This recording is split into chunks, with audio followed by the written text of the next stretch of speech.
everyone, I hope you're all having a magical day today. Welcome back to my channel. If you haven't seen my first video introducing myself and my story, go check that out. I will link it somewhere in this vicinity or in the description below. In this video, I will discuss some tips for applying to the Disney College program, as well as what to expect in the application process and my personal journey so far with the Disney College program. Without further ado, let's get started. What is it? For those of you who do not know much about the program or haven't heard of it before, the Disney College program is a unique opportunity for college students to have an internship with the Walt Disney Company and will live and work on Disney property for a typical college semester or longer. I heard about this opportunity from watching YouTube videos, just like you're doing. I will link the channel somewhere on the screen or in the description. I will give you a link to the channel of the main channel that I watched, which gave me a lot of information and inspiration to apply to this program. One of her videos suggested going on the website and doing research, which of course I did plenty of research, and I suggest you do as well. She also suggested that you put in your email address so that you receive email notifications whenever the applications open up. As I have said in my last video, I'm a sophomore at the University of Wisconsin-Eau Claire, and so I first applied to the Disney College program last year around this time. I received the email in January saying that applications were open, and right away I figured, why not? Why not apply? What's the worst that can happen? They say no? Well, it doesn't cost any money to apply. All you're doing is giving them your information, and the rest is out of your hands. So I highly recommend, even if you're on the fence about it or don't think you would get it or actually do it, just apply. Why not? What's the worst that can happen? I did not get it, of course, my first try. I applied right away and I didn't hear back at all. I didn't get the web-based interview, the phone interview, anything like that, things that I will talk about later in this video and in other videos in the future.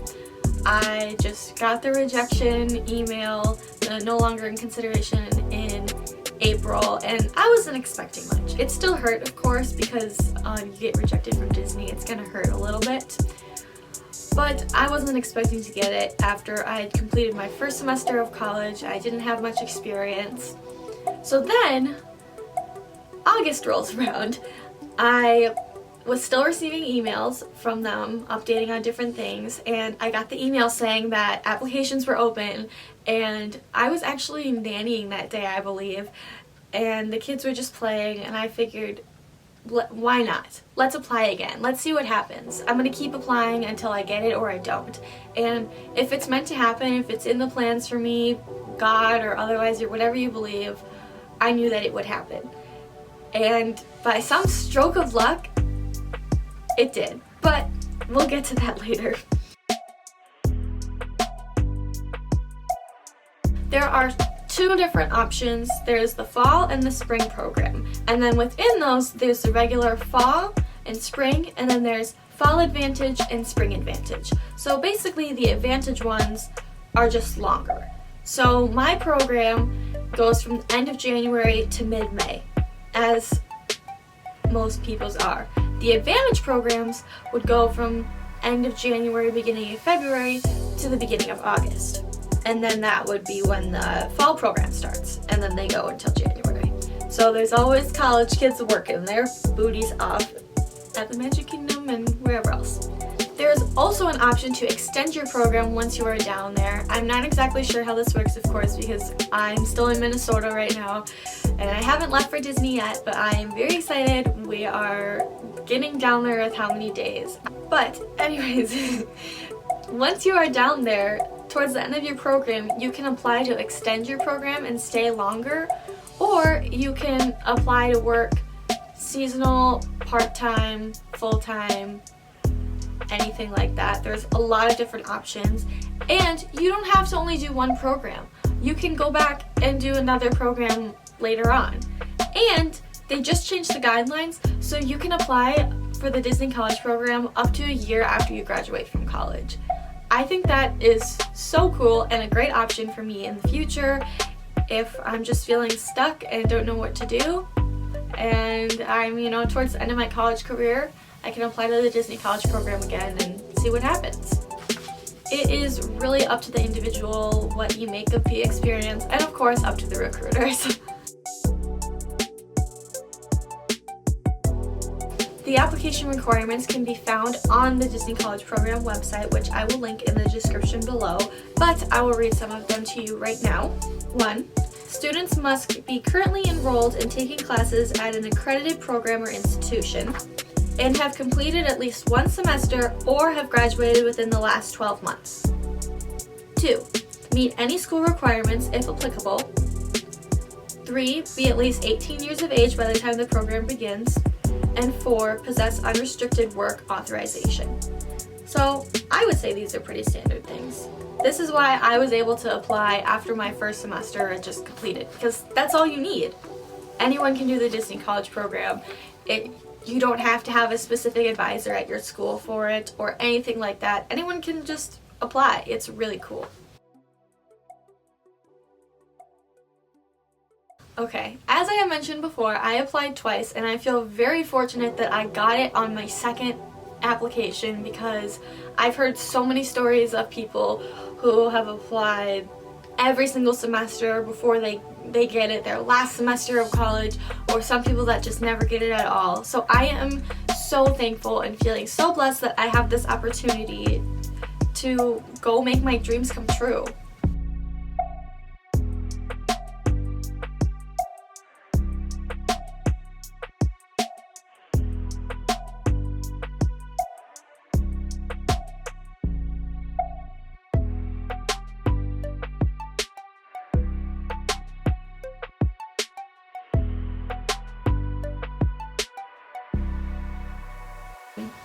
So when I was taking notes for this video, I pulled up both my applications side by side to compare to see what differences I made and maybe guess at what made a difference. But there really weren't any differences between the two of them, except for maybe that I had another semester of college under my belt by the time that I had applied. I'm not exactly sure. You never know what the recruiters are looking for. Sometimes the time is right, I guess. That's why I told myself that I would just keep applying and see what happens, and if it was meant to happen, it would. And now that I'm getting close, I can definitely see why this was in the cards for me right now at this point in my life. I definitely believe that everything happens for a reason, and that there is a path and a plan in life that is out there for each of us, and that this is just another chapter in my story, and this is when it's gonna happen. So I'm very excited to see what this new chapter holds. This section is more of the basic information, which you can mostly fill out off the top of your head, whereas some other sections you might need to take more time to prepare and look through things and go back and review and things like that. Also, I think it's important to note that you do not have to complete your application in one sitting. You can always save and go back and finish later, which I think is super handy. So I definitely did that and had different people look at it and give me advice, and especially since I had never really applied for anything like a job before. I had only really applied for colleges. So if you don't get it, it's another great part of the experience, because it is an opportunity for you to practice applying for something and to work on your resume, which I wouldn't normally just do on my own unless I had something to push me, and I think this is a good opportunity for that.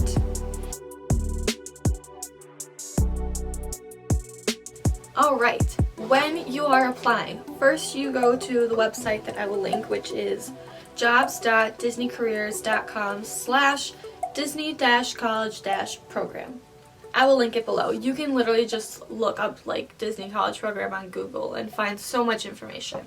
So then you need to create an account and follow all the steps that it tells you to do. They'll ask you for all of your basic information, such as your email, your home address, your phone number, your current level of education, your highest level of education, all that information. Next, it will have you provide information on your college or university, where it is, what it's called, and then it'll have you find it in this whole big list of all the schools that ever exist. The next section is the one that you'll have to do the most work on. It asks you about your work experiences. So for me, I have had 3 fairly consistent jobs all throughout high school up until this point. I am a classroom aide at preschool where my mom works full-time. I am a nanny for a family of 4 kids, and I've worked with them. I've known those kids for a very long time, but I've been their more consistent nanny for the past few summers. And I am also an instructor at the dance studio where I grew up. At the dance studio, I do many different things. From when I was in high school, I was more of an assistant, but now that I have graduated, I'm more of a lead instructor. I've been a para for an individual with disabilities. I've done a lot of things at the studio, and it's really nice to be able to go back to one of my homes growing up and help out and be involved still. It will also ask you to provide a list of skills and responsibilities that you have at these jobs. It will ask how long you have been working there or worked there. If you have made a resume before, this section should be pretty easy for you to fill out. You just copy it from your resume, maybe add a few things, adjust. But if you haven't made a resume before, here are my best tips. Use strong action words such as supervise, prepare, assist, interact, serve, lead, monitor, help, alleviate, aid, any sort of strong words like this which show responsibility and leadership that you had at the job. Don't make up things that aren't true, because that's not what you want to do. You want to be your most authentic self, and you want them to hire you for you, not the you that you wish you could be, or the you that you will be after working this summer, after you had this job. Just be honest about what you've done and the responsibilities that you've had, and it will go a lot smoother for you, I promise. After entering all the job information, the rest of the application is fairly simple, back to the stuff like that you know off the top of your head. It will ask you if you wish to receive text message updates and what your phone number is. It will confirm that you are over the age of 18, or that you will be at least the age of 18 by the time the program would start. It will ask you if you currently work with the Disney company, or if you are currently enrolled in the Disney College program or have done it in the past. It will ask you again what your university or college is, and if it is an accredited university. They will ask you how you heard about the DCP, and ask more specific questions about that, if you heard about it online, if there was a specific website or a recruiter that reached out to you, or a social media page of any sort. They will ask you more specific questions about where online. They will ask if you currently or previously have served in the United States military. They will ask you if you are a citizen of the United States or if you are an international citizen. And yes, those of you who do not live in the United States can still apply to work for the Disney College program, which is really cool because then you get to meet people from all over the world at your program, and that's something I'm really excited for. The next section will ask you more specifics about your interest in the program. It will ask you about the different roles. Now, before you fill out this section, make sure you research the roles beforehand. There's information on the websites about each specific role, and there are plenty of blogs and other YouTube channels that go into more specifics about what they do. Do not put an interest in all of the roles just because you want a better chance of getting into the program. I know it seems counterintuitive, but what if you put down you're interested in a job that you actually would hate doing? Then you would have a miserable experience if you were to get that job, and it's just not worth it. So, like I said with the other part about the jobs you've done in the past, be honest. Be honest about your jobs and your responsibilities that you had, and it will go a lot smoother for you. Same with this. Be honest about the roles that you are interested in, and make sure you do your research and know what these roles are actually about. It will also ask you if you have a preference between Walt Disney World Resort in Orlando, Florida, or Disneyland Resort in Anaheim, California. The last section of the application will just be asking you again if you are eligible to work in the United States, if you can work weekends and holidays and all hours of the day, things like that. Now here's a section where you can just say yes to all of these things, unless one of them actually doesn't apply to you. It will ask you more about your specific major in school and which college of education best fits your major. It will ask you if you are receptive to the pay rate. It will ask you if you have lived independently before and if you speak any language other than English. Now, I took Spanish in high school and I am currently taking American Sign Language in college, but I am not fluent in either of these languages, so I did not put that I speak in these languages. Does that make sense? Again, with the being honest thing, if you took a few classes of something, do not put that you are fluent in a language unless you are actually fluent in a language. The last thing that you do in your application is you agree to a few statements and add your signature and send it off, and you're on your way on your own magical journey. Thank you so much for watching. Hopefully this video answered some of your questions and was helpful in any way. I will be making more videos coming up discussing the web-based interview, the phone interview, and my experience attending a Disney audition, as well as the time that I found out that I got accepted, my packing list, my Disney College Program bucket list, travel vlog. I have so many video ideas that I'm so excited to film, and they are coming soon. Don't forget to like this video and subscribe to my channel and to my blog channel, which I will put the link in the description, so that you can keep updated on my journey. Leave a comment down below if you have any questions, comments, suggestions for me, anything. I am all ears. I hope you have a magical rest of your day, and we'll see you real soon.